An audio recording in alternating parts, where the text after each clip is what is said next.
Buenos días, buenos días. Red Nacional de Telesalud. Los saludamos desde el Hospital Nacional Hipólito Unanue de la ciudad de Lima. El día de hoy tenemos la participación del doctor William Aguilar Rivera, médico especialista en psiquiatría, quien está a cargo del tema cómo enfrentar emocionalmente al COVID por parte de los profesionales de la salud.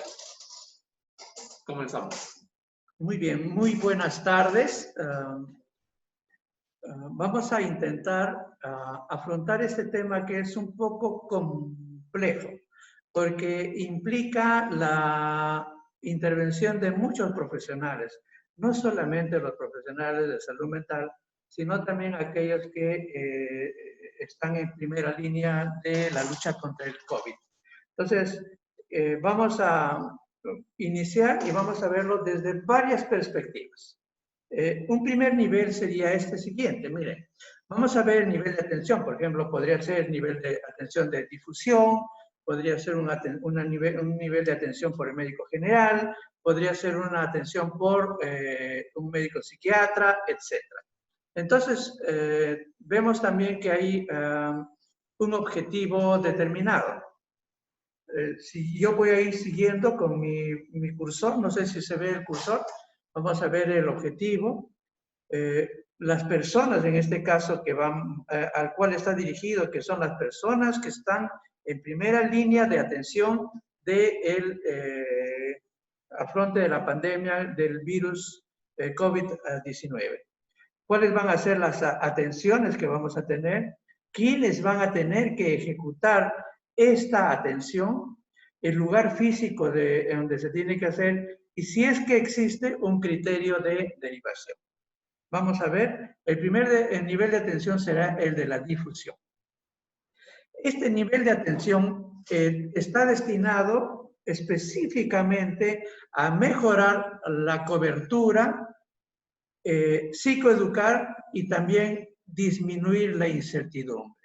¿Cómo lo vamos a hacer? Miren ustedes, vamos a hacer que podamos hacer una psicoeducación como se hace por todos los medios de comunicación y generar una oferta a través de los medios de comunicación y los comunicados oficiales. Esto se está haciendo, por ejemplo, en una hora más o menos va a hablar otra vez el presidente. El Ministerio de Salud tiene que nuevamente estar dando sus comunicados oficiales. Cada hospital también hace lo mismo y eso hace que las personas estén completamente informadas de hacia dónde va el curso de la intervención. Eso disminuye nuestra incertidumbre. El psicoeducar también es lo que estamos haciendo en este aspecto. ¿Quiénes son las personas encargadas de generar esta psicoeducación y disminuir la incertidumbre?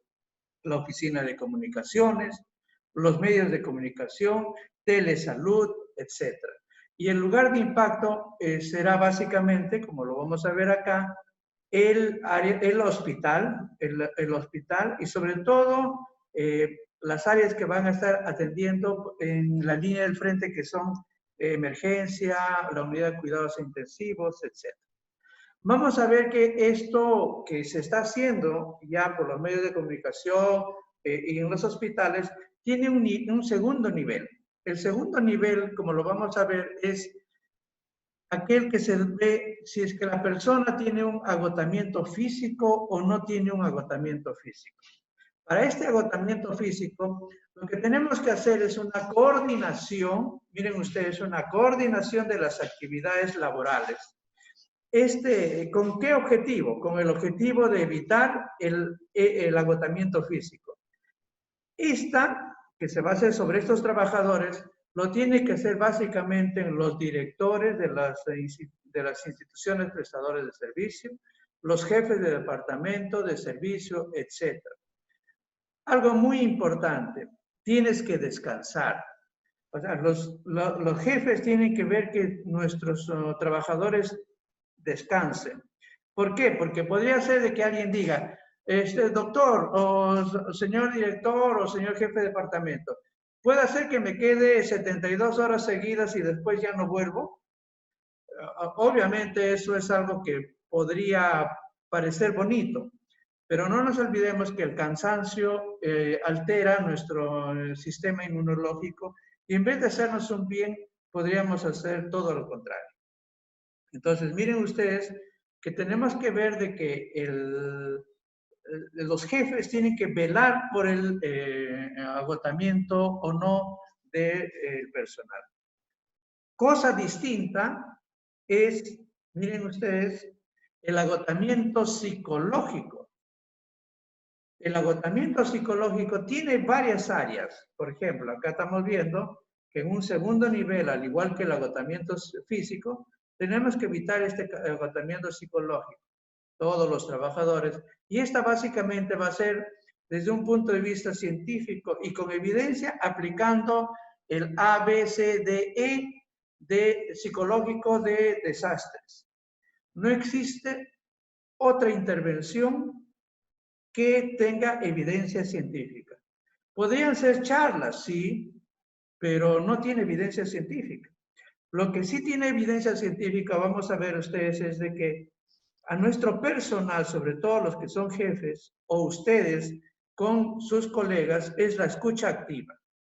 ¿Qué es la escucha activa? La escucha activa es escucharlo con los 5 sentidos a mi compañero, a mi subordinado o a mi jefe. Esto nos va a ayudar muchísimo. La B es la respiración, ¿no? En esta respiración yo tengo que tomar aire y exhalar. Entonces, por eso decíamos en un video que envió la Acción Psiquiátrica Peruana, decía, ¿no? Si estás estresado, respira. En la categoría C dice, tenemos que categorizar nuestras necesidades, ¿no? ¿Siguen? La A, la B, la C. En las categorizaciones de nuestras necesidades es todo aquello que la sociedad requiere de nosotros. El trabajo, la parte laboral de la preocupación por nuestros hijos, por nuestros papás que ya pueden estar pasando los 60 años, etcétera, etcétera. Si bajamos, hemos visto la A de escucha activa, la B de la respiración, la C de las categorizaciones de mis necesidades personales, la D es la derivación a redes de apoyo. Suponiendo que yo encuentre o vea que hay alguien, puede ser una persona que trabaje conmigo y me dé cuenta que esa persona está mal, entonces lo que yo voy a hacer es derivarlo. ¿Dónde lo puedo derivar? Vamos a ver los niveles. Yo lo puedo derivar a un hospital general, a un departamento de salud mental de un hospital general, un servicio de salud mental, puede ser los centros de salud mental comunitarios. Y la E, como ustedes ven, como ven acá, la E es la psicoeducación. Yo tengo que enseñarle a la persona que tengo que afrontar el problema. Tengo que afrontar y no escapar. Eso es muy importante. Por eso en una de las últimas dice, ¿no? Prioriza tus necesidades y evita el agotamiento mental. Si ustedes aplican el A, B, C, D, E del afronte psicológico en desastres de una manera metódica, científicamente y con evidencia, esto es lo único que vale. ¿No? Respiren, tranquilícense, conversen. Esto es muy importante. ¿Ya? ¿Quiénes tienen que hacerlo? Ya hemos dicho, en ejecutores tiene que hacer el personal de salud mental, ¿no? O los centros de salud mental comunitarios. ¿Dónde debe hacerse? Evidentemente no puede ser en un lugar dentro de la emergencia, tiene que ser en un lugar distinto a la emergencia, ¿no? Si es que el psicólogo, el psiquiatra, la enfermera del Departamento de Salud Mental acuden con ustedes, debe ser en un lugar con bioseguridad y en el cual ustedes estén lo más tranquilos posible. ¿Cuándo derivar? En la última fila dice, miren ustedes, cuando haya uno o más criterios de screening psicológico positivos. Si yo tengo una escucha activa con mi colega, yo podré estar atento a que esta persona pueda estar afrontándolo bien o afrontándolo mal. Si la persona se torna irritable, si la persona ya no duerme bien, ya no tiene un buen apetito, tiene problemas interpersonales con sus familiares o con los trabajadores, entonces, y esa persona no era así, esa persona cambia, entonces yo diré que esta persona tiene que buscar ayuda. Entonces ya hemos visto, uno, evitar el agotamiento físico. Este otro es muy importante, es evitar el agotamiento psicológico. Vamos a seguir avanzando y vamos a ver en este mismo nivel, en el segundo nivel, hay un nivel en el cual tengo que ver el aspecto ético. En el aspecto ético tenemos que evitar el tormento de las decisiones éticas difíciles. Estamos llegando en unos días o de repente ya lo estamos llegando en el hospital, en el cual tengamos que decidir quién entra a ventilación mecánica y quién no entra a ventilación mecánica. Para esto es muy importante que el trabajador de salud cambie su chip, cambie su forma de pensar respecto a la atención que uno puede hacer a este tipo de pacientes. Por eso decimos, tenemos que cambiar y hacer una ética utilitarista. ¿Qué significa la ética utilitarista? En lo que vemos en la tarea específica. La ética utilitarista es aquella en la cual uno dice, ¿qué es lo que le conviene a la sociedad? Si hay una persona de 40 años que tiene diabetes, hipertensión arterial, no tiene hijos y encima tiene cáncer y podría vivir en 1 o 2 años, si es que yo lo salvo, frente, por ejemplo, a una persona que tiene 50 años y no tiene ningún factor de riesgo, entonces yo me pregunto, ¿qué es lo que le conviene a la sociedad? ¿Salvar a alguien que va a vivir 1 año o salvar a alguien que podría evidentemente vivir 40 años más? Ese es un tema muy ético. ¿Por qué les digo esto? Porque si bien es cierto, ustedes lo van a manejar, en el fondo, desde un punto de vista inconsciente, eso les va a generar muchos conflictos a posteriori. Porque ustedes podrían haber dicho, ¿no? Oye, pero ¿y por qué no se lo puse a la otra persona? ¿O por qué el gobierno no puso ventiladores mecánicos en todo lugar? O sea, mi cólera la voy a empezar a transferir a otras personas. Y eso puede ser un criterio de derivación para buscar ayuda. ¿Se dan cuenta? La parte ética en todos los trabajadores de salud es muy importante. Aparentemente, uno no se da cuenta, pero en cada decisión que uno hace, está aplicando una ética. Por ahora, yo les recomiendo, durante el escenario o de desastre, de pandemia en el cual estamos nosotros, tengamos que aplicar una ética utilitarista.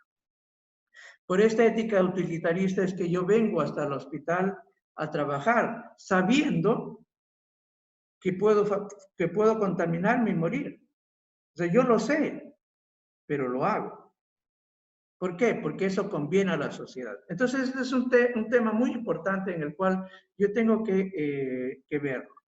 Obviamente, ¿quién debe decirnos acerca de esta ética?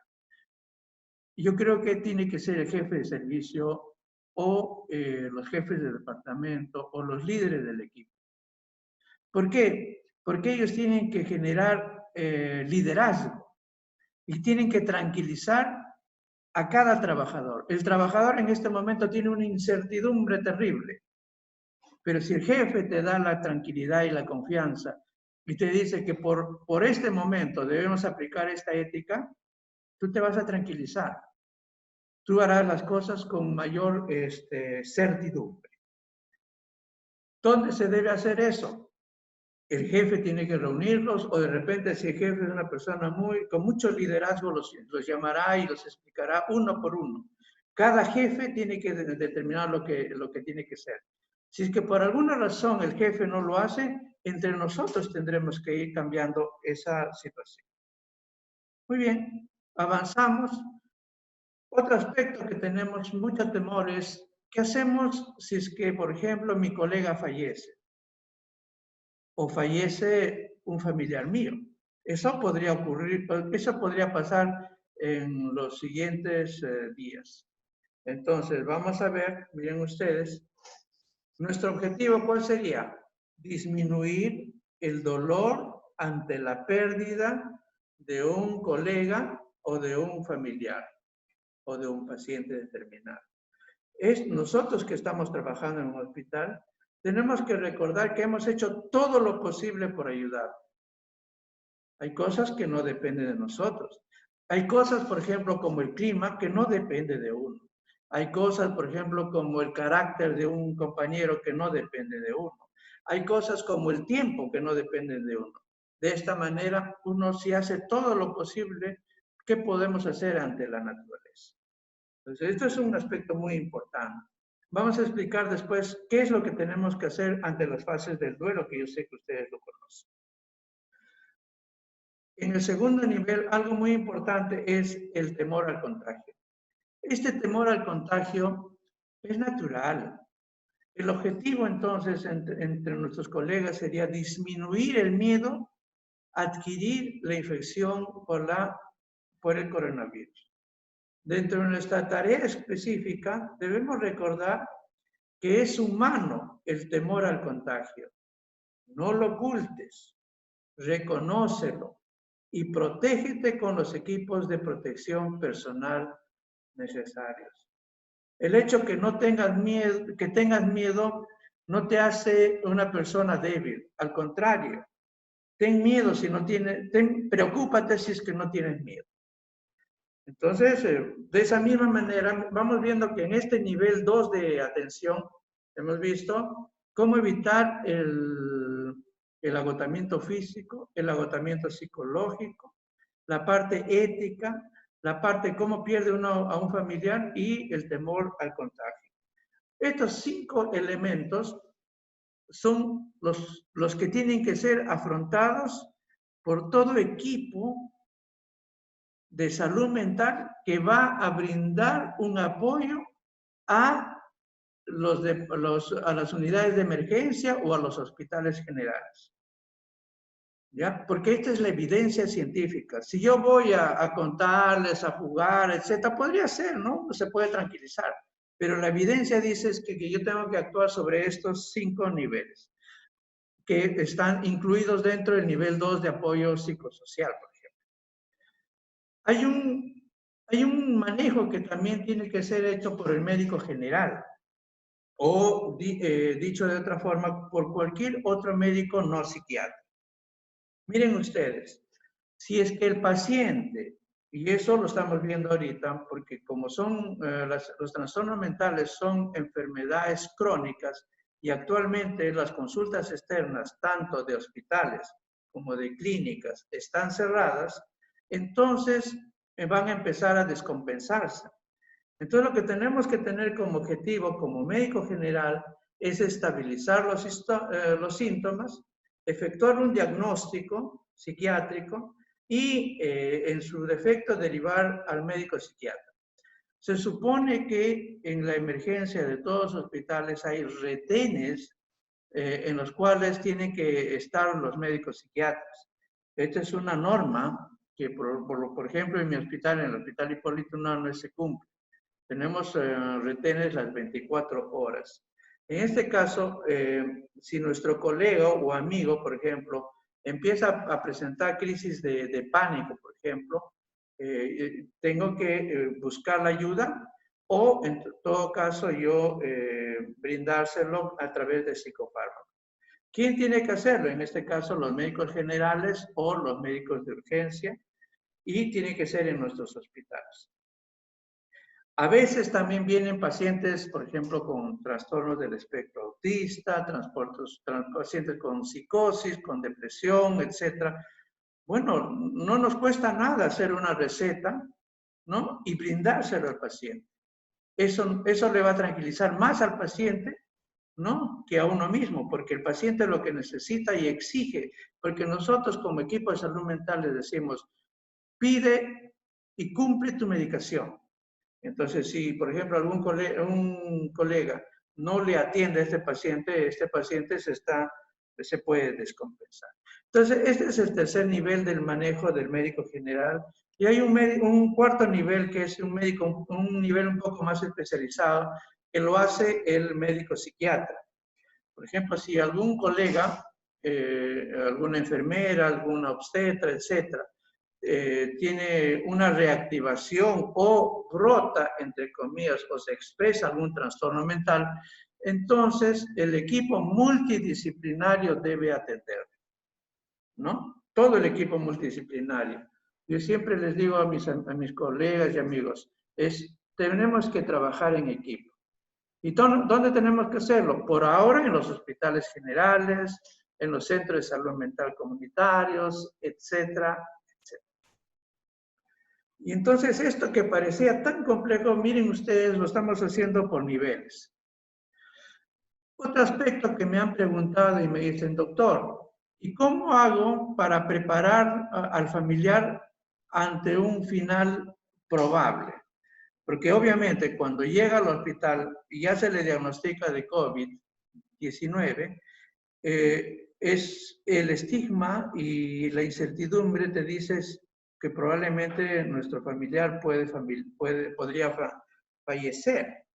Miren ustedes, si desgraciadamente es el final, es normal que las personas nos sentamos destrozados. A pesar de nuestro malestar, hay cosas que podemos hacer. Por ejemplo, deberíamos preguntarle al familiar, ¿qué le gustaría a tu familiar, ¿no? Como algo final de sus vidas? ¿Tu familiar ha tomado decisiones anticipadas antes de su fallecimiento? Por ejemplo, ¿con quiénes se van a quedar los hijos? Si tiene alguna propiedad, ¿qué va a hacer con la propiedad, etcétera? Otra pregunta que nos pueden hacer ¿es necesario despedirse? Evidentemente, si está en un hospital donde hay bioseguridad, no podremos hacerlo físicamente, pero sí lo podemos hacer desde la distancia. Por ejemplo, se les puede comunicar que un empeoramiento puede ser fatal. Entonces, si solo sí y el estadio de la enfermedad lo permite, ¿no? Lo que podemos hacer con la familia es, eso es virtual, pero eso es para la familia, escribir una carta, grabar un audio, si es que se puede hacer, se le puede hacer llegar, etc. Es similar a como cuando un amigo que vive en otro sitio y no podemos estar presentes, le podemos decir y hacer sentir que uno lo quiere. Ese es algo, creo que humano y que en nuestra idiosincrasia, en nuestra tradición judeo-cristiana, este proceso del acompañamiento en la vida de nuestro familiar es algo muy importante para nosotros. ¿Por qué? Si hacemos eso, aunque no estemos presentes con nuestro familiar en el hecho de su muerte, nuestras emociones viajan hacia las personas que queremos, aunque no estés ahí, pero lo vas a sentir. Eso es lo que nosotros sentimos, porque cada familiar y cada trabajador también tiene que trabajarlo internamente.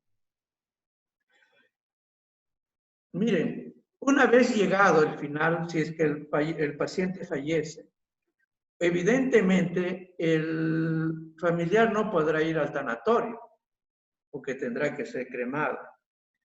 La familia debe intentar hacer algo que simbolice una despedida.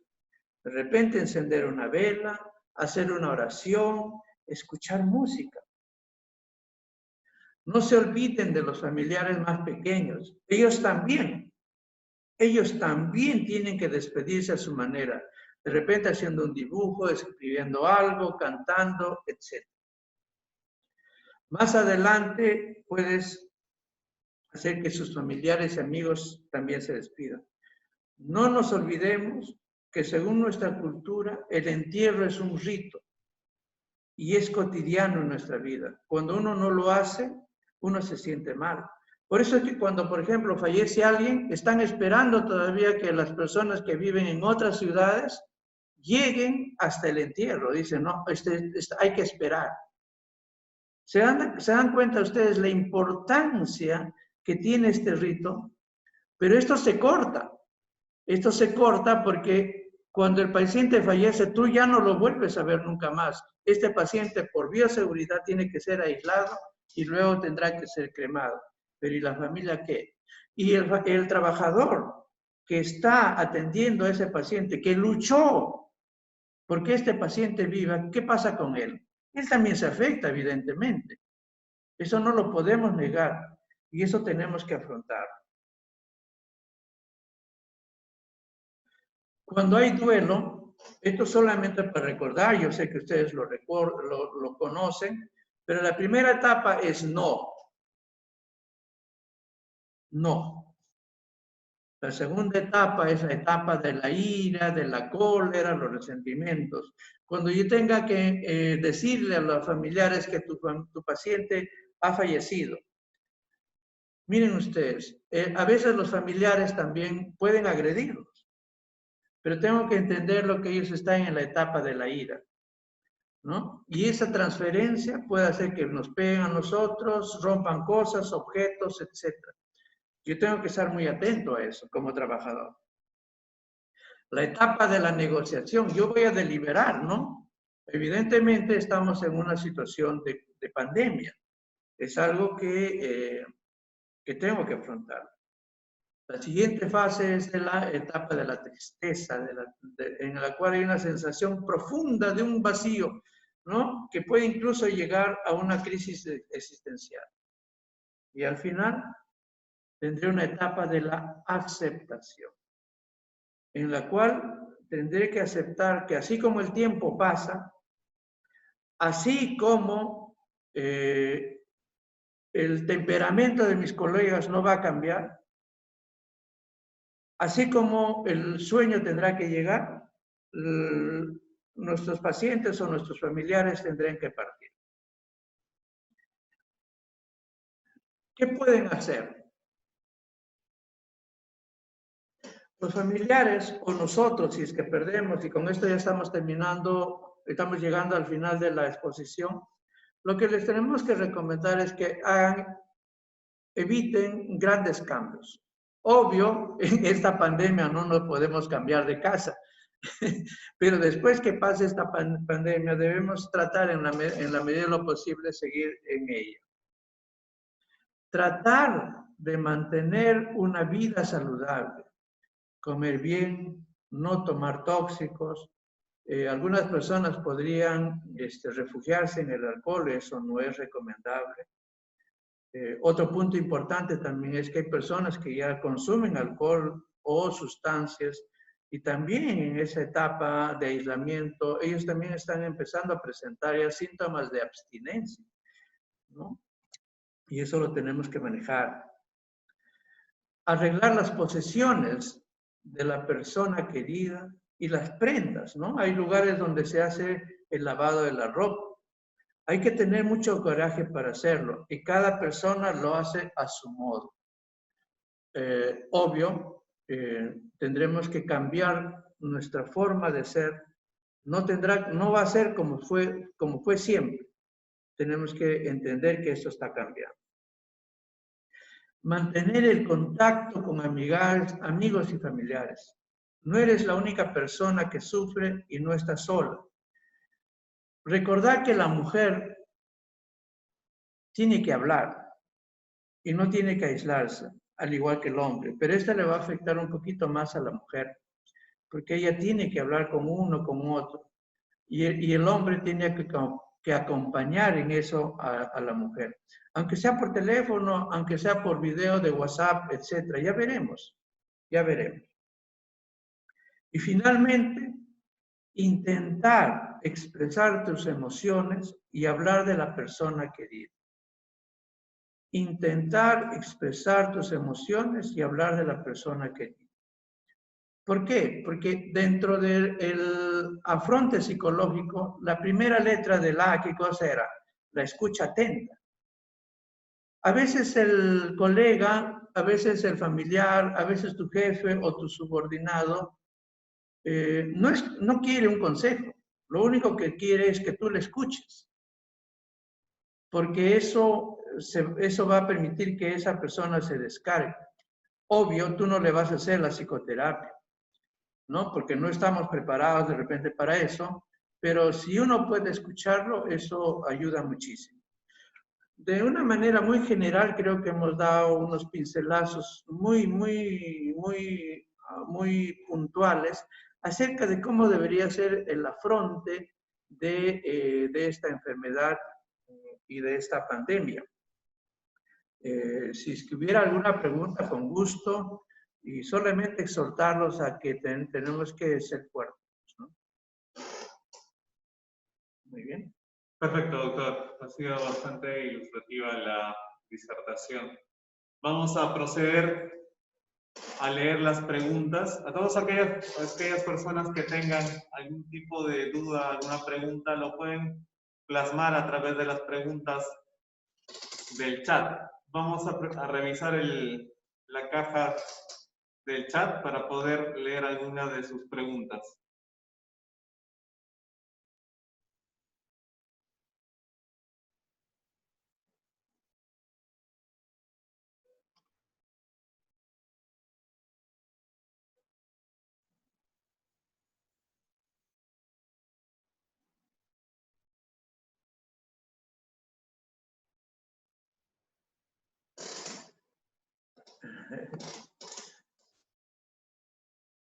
Bueno, mientras van escribiendo sus preguntas, pues, doctor, la salud mental es un tema bastante importante, ¿no? Sí, sí. Inclusive en algunos documentos normativos, ya hablando específicamente en cuanto a lo que tendría que abordarse en telesalud, se considera precisamente la salud mental. Entonces, en ese sentido, todos los hospitales y las instituciones de salud, tanto a nivel de Lima como a nivel nacional, deberían implementar alguna medida dentro de sus planes, en este caso de telesalud, para abordar el tema de salud mental hacia su personal de salud, ¿cierto? Y además que también salud mental hacia la población en general. ¿No es así, doctor? Somos una unidad biopsicosocial. Cuando recién nos dimos cuenta como país que queríamos llegar a ser un país desarrollado, recién nos dimos con una realidad de que nuestros indicadores de felicidad, de desarrollo personal, etcétera, que están muy ligados a la salud mental, como país están muy bajos. Chile, Colombia, Brasil, vieron todo esto y iniciaron una reforma de salud mental muy fuerte ya hace más de 20 años, con miras a llegar a ser países desarrollados.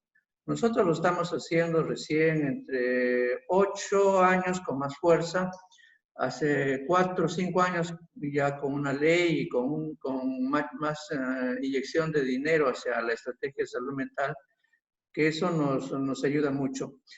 Afortunadamente, creo que el apoyo que tiene el equipo multidisciplinario de salud mental por parte de algunos hospitales lo hace, ¿no? El Hospital Hipólito Unanue en el año 2012 creó el primer departamento de salud mental como equipo multidisciplinario. En eso fuimos pioneros y ahora tenemos una hospitalización y hospital de día. Y de esa manera y de esa misma forma, en otros hospitales también del Perú, tanto en hospitales generales estoy hablando, se está desarrollando de esa forma.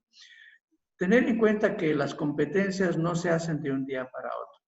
Las competencias se van desarrollando y los profesionales que se han ido adosándose a nuestro equipo han ido desarrollando estas capacidades. Este equipo es el que tiene que brindarles la salud, tiene que brindarles el apoyo. Esa coordinación tiene que ser hecha entre las autoridades de un hospital y sus jefes o coordinadores de salud mental que van a brindar la ayuda desinteresada, genuina a todo trabajador que está laborando en esta primera barrera que es la lucha de la pandemia contra el COVID. Muy bien. Acá nos dicen, por favor, enviar el PPT, es mi correo. El PPT está a disposición de todos ustedes, lo voy a dejar acá en la oficina y también se los van a enviar, ¿bien? Muy bien. Perfecto, doctor. Bueno, en redes sociales, doctor, y bueno, en algunos medios de comunicación, se ha podido observar que ante ya prácticamente lo inminente que es esta pandemia que abarca prácticamente a todo el mundo, escenas de pánico, de angustia en personal de salud, en especial de UCI y de emergencia.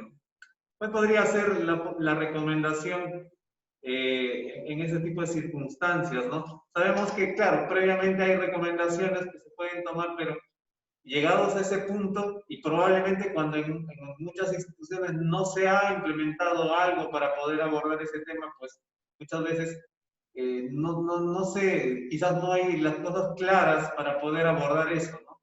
In situ, por así decirlo, ¿no? Claro. Por eso yo les había comentado, es uno, evitar el cansancio físico, evitar el cansancio psicológico, acompañar y afrontar adecuadamente la muerte de un familiar o de un colega, evitar el temor al contagio y el punto más importante en este aspecto creo que es el cambio de mi actitud ética ante determinadas circunstancias que yo tengo que hacerlo en todo momento. Eso es lo que yo había dicho como el concepto ético utilitarista, en que este concepto y esta ética dice, ¿no? Acá lo más importante es la sociedad.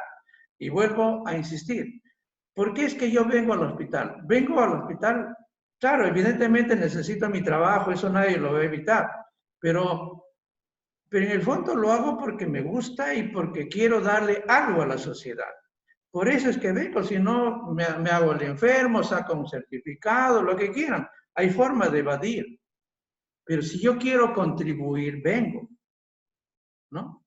Ese concepto utilitarista en el cual yo pongo primero a la sociedad, va a hacer que yo pueda definir adecuadamente entre un niño y una persona de 40 años. ¿A cuál de los dos le doy un poco más de atención? Los dos son importantes. Una vida no tiene precio, pero esa decisión es muy importante. Otro aspecto es, ¿por qué a mí? O sea, ¿por qué yo me tengo que enfrentar ante la posibilidad de contagiarme? ¿Por qué todos están en su casa? Por mi ética, por mi moral, ¿no? O sea, por eso es que yo estoy formado de una manera distinta. Yo no. Somos distintos a otros trabajadores. Algunas personas me dicen, no, doctor, pero usted, ¿cómo puede ir a un hospital y tener la posibilidad de contaminarse con cualquier cosa? Yo nunca lo haría. Así es. Nunca lo harías porque no eres profesional de salud de un país. Nosotros lo somos. Tenemos una fuerza que nos ayuda. Acá hay unas preguntas, no sé si... Sí, doctor, tenemos varias preguntas, pero vamos a...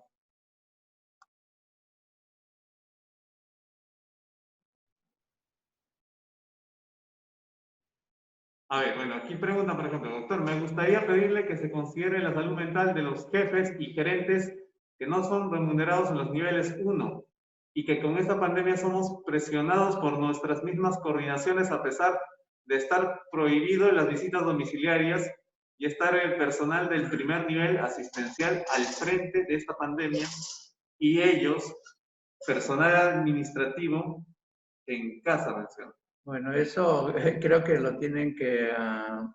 le corresponde a otro nivel de decisiones, ¿no? Vamos a ver otra. Una pregunta, doctor. En caso de no contar con tiempo del propio personal de salud, ¿es recomendación usar los medios virtuales para lograr una mejor aceptación? Esa es una muy buena pregunta. Miren, así como por ejemplo, yo no tengo la posibilidad de asistir al fallecimiento de mi persona, de mi familiar, y hacer el rito del entierro, tenemos que ser imaginativos. Yo puedo hacer, por ejemplo, videocharlas con personas que por WhatsApp, por ejemplo, videos de WhatsApp, y puedo darle palabras de aliento, ¿no? O sea, no necesariamente tendría que estar yo in situ. Yo creo que la imaginación, nuestro ingenio va a hacer que esto sea adecuado. Yo no le veo ninguna interferencia, porque, claro, yo entiendo que, por ejemplo, no va a ser exactamente igual cuando uno está frente a frente a la persona. Pero si esa persona está desesperada, ¿por qué no puedo yo darle un tiempo por WhatsApp? A veces una palabra de aliento o calma, tranquila o tranquilo, eso ayuda muchísimo, ¿no? El punto clave es bajar la incertidumbre. Eso yo creo que es el punto más importante. A ver.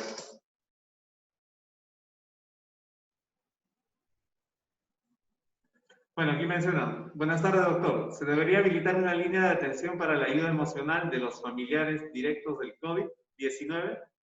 Bueno, esa es una decisión que le corresponde, creo que al ministerio. Bueno, lo ideal sería que se haga todo este tipo de intervenciones. Son ideas muy buenas que espero que el ministerio lo tome en cuenta, ¿no? Afortunadamente ya estamos con casi 151, 153 centros de salud mental comunitarios, los cuales pueden dar una ayuda, ¿no? O sea, estamos hablando de casi 10 trabajadores por cada centro, son 1.530. Y si todos apoyaran de una u otra forma sería extraordinario, ¿no? Acá hay una pregunta, dice, cuando se termine esta situación del COVID-19, ¿el personal de salud recibirá algún tipo de terapia psicológica? Por supuesto. Algunas personas puede hacer que hagan trauma, otros puede hacer que hagan síntomas superiores al trauma y se expresen con síntomas disociativos o otro tipo de síntomas. Y es esta persona la que va más adelante, ante una situación determinada, va a expresar este sufrimiento bajo la forma de lo que nosotros ya desde el punto de vista como psiquiatras lo decimos, ¿no? Depresión, ansiedad, estrés postraumático, etc. Pero que esas personas se van a afectar, tengan ustedes por seguro. O sea, esta situación que estamos teniendo actualmente es algo que nunca antes ha pasado. Todos estamos ante un estrés muy grande y esta incertidumbre tarde o temprano nos va a pasar la factura. Tanto a las personas que solamente estamos en casa o tanto a las personas que también están en un hospital. Hay que ver que el ser humano tiene una homeostasis, tiene un equilibrio. Y ese equilibrio y de ese procesamiento de la información social y genética te va a dar una incertidumbre.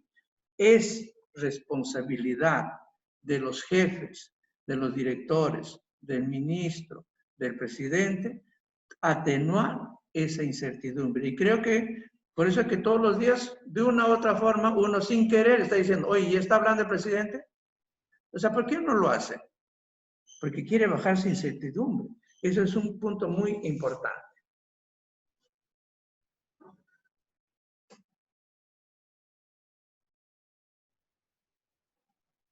Bueno, aquí hablan acerca de cuando hay una emergencia psiquiátrica, estos pacientes no se pueden asistir. ¿A qué hospitales? Miren, por ahora tenemos los hospitales especializados, ¿no? Yo tengo entendido, por lo menos en Lima, que los hospitales especializados tienen sus emergencias activas, pero también los hospitales generales están empezando a implementar sus servicios. Yo estoy seguro que en cualquier hospital general hay psiquiatras, hay psicólogos, hay enfermeras en salud mental que les pueden brindar un tipo de apoyo especializado. ¿Ya? Es una responsabilidad de ellos. Por ahora creo que se está haciendo mucho énfasis y con buen acierto en la parte comunitaria.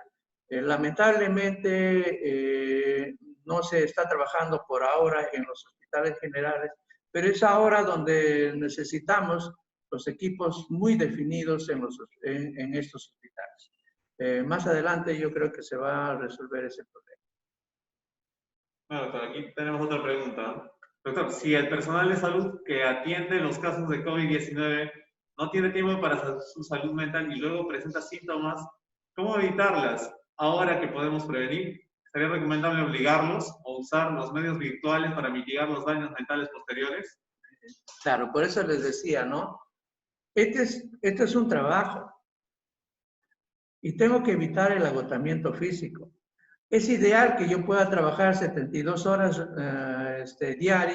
continuas, perdón, y luego ya no vengo una semana. Claro, eso suena apetitoso, suena bonito, pero yo tengo que evitar el agotamiento físico. ¿No? No nos olvidemos que no solo trabajamos en el hospital, también cuando llegamos a casa tenemos que hacer actividades, ¿no? Algunos colegas me dicen, oye, ya 3 veces he limpiado la sala. Tendrás que limpiar 4 veces, pero eso se trabaja. A mí lo que me preocupa más es las mujeres, porque la mujer sigue trabajando en casa. Eso tenemos que verlo con mucho cuidado. Bueno, doctor, tenemos otra pregunta aquí. ¿Qué otras medidas se recomiendan para abordar al personal que trabaja en COVID? Liderazgo. Una palabra clave, se llama liderazgo. El liderazgo lo tiene que hacer el director, lo tiene que hacer el jefe de departamento, lo tiene que ser jefe de servicio o jefe de unidad. Es su responsabilidad. Y si es que ellos por alguna razón no lo hacen por múltiples circunstancias, nosotros tenemos que hacer ese liderazgo, ¿no? Eso yo creo que es la palabra clave, ¿no?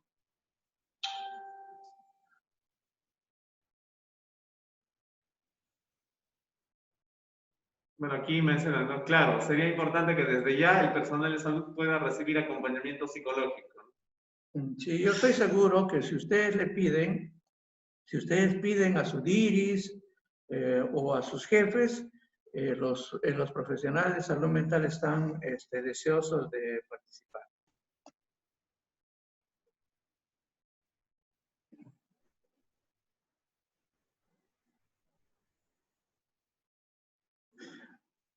Bueno, acá dice una pregunta. Gracias por la exposición. Una consulta. ¿Se está realizando algún tipo de medición sobre el impacto psicológico o estado de salud mental de los operadores de salud? Yo tengo entendido que sí. De todas maneras, los jefes de servicio de departamento de cada hospital están obligados moralmente, de repente no desde el punto de vista de nuestras normas, pero sí a brindar ese apoyo a todo tipo de trabajador. Como una pregunta decía, ¿no? Doctor, ¿se puede hacer por WhatsApp? Por supuesto que se puede hacer por WhatsApp. ¿Por qué no podríamos hacerlo? Puede ser como teleconsulta, puede ser como una llamada. Oye, Willy, me está pasando esto. Oye, me da ganas de gritarle a mi jefe o me da ganas de gritarle a mi compañero. ¿Qué hago? Bueno, y eso yo creo que por WhatsApp uno puede, como profesional especializado, puede brindar ese tipo de intervenciones muy generales, pero muy importantes para las personas. No nos olvidemos, señores, no nos olvidemos, así como nosotros somos importantes como médicos o como profesionales de salud, por ejemplo, para un militar, etcétera, o para un civil, entre nosotros somos importantes, todos con todos absolutamente con todos. Y ningún saber es suficiente para ayudar a la persona humana. Ningún saber. Todos de una u otra forma tenemos que ayudarnos. Realmente hay muchas preguntas, no sabemos por dónde comenzar. Sí. Bueno, doctor, hemos tratado de sintetizar y yo creo que esta ya va a ser ya la última pregunta, ¿no? A ver, ¿qué recomendaciones daría al personal de salud frente a la pérdida de su paciente para procesar saludablemente el duelo? Ah, ya. Acá habían unas láminas que se los puse. Vamos a retroceder. Acá, miren ustedes. las fases del duelo, pero acá algo muy importante. Una vez dice que ya el paciente fallece, como les dije, lo que tenemos que hacer es hacer una repetición del rito, ¿no? Por ejemplo, dice, podemos encender una vela, hacer una oración, escuchar música, rezar. Si hay que llorar, lloraremos. No nos olvidemos también de los más pequeñitos. Ellos no volverán a ver a nuestro familiar, ¿no? Ellos pueden hacer dibujitos, cantar, pueden jugar de otra manera, de repente rezar. Eso yo creo que tiene que estar dirigido al ingenio y al grado y al tipo de cultura que tenemos nosotros. Por ejemplo, los aguajunas, cuando uno está en su lecho de muerte, uno tiene que ser, para ellos, según su concepción, transparente. Y uno tiene que decirle, te estás muriendo. Si uno le dice la verdad, no es bien visto para ese grupo cultural. Para nosotros, que no somos aguarunas o aguajús, uno siempre tiene una esperanza. Entonces, eso tiene que verse para cada tipo de cultura. Por ejemplo, el lavado de ropa, no sé si ustedes han visto cuando uno va a un entierro o va a saludar a los familiares, el familiar sin que tú le preguntes te dice, ¿no? Ha pasado A, B, C, D, F, acerca de cómo murió el paciente. Claro, uno se pregunta y dice, no, qué bueno que me esté contando, pero si ustedes se dan cuenta es un rito. ¿Y por qué lo hace? Porque él cada vez que lo saca, cada vez que saca ese sufrimiento se está ayudando, ¿no? Y tú también de una u otra forma le estás ayudando. Son códigos del lenguaje que nos ayudan en ambas direcciones, en ambas direcciones. Entonces, yo les sugiero, no vamos a poder hacer eso que es tradicional en nuestra cultura, pero seamos genuinos en generar otro tipo de situaciones. Y obviamente las fases del duelo tendrán que ser afrontadas adecuadamente. Muy bien. Perfecto. Bueno, doctor, tenemos bastantes preguntas, hemos tratado de sintetizar quizás las más recurrentes. Le agradecemos mucho por la ponencia, que ha estado bastante ilustrativa. Y bueno, a toda la audiencia, a todo el personal de salud y otras personas que hayan participado de esta telecapacitación, les agradecemos. Estaremos pronto, las siguientes semanas, en otras telecapacitaciones. Bueno, se les va a alcanzar las personas que desean el PPT. Perfecto. Muchas gracias. Con todo esto, concluimos con la telecapacitación del día de hoy. Hasta luego.